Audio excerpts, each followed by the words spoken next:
दिवस झाल्यानंतर गणपती चालले सोडून घर. तेव्हा अमृताला आले रडू. पेढा सुद्धा लागला कडू.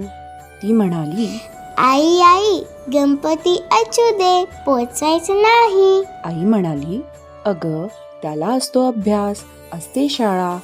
पुढच्या वर्षी सुट्टी होईल तेव्हा आपल्या घरी येईल. अमृता म्हणाली, मग आता लाव खिशावर आपला पत्ता.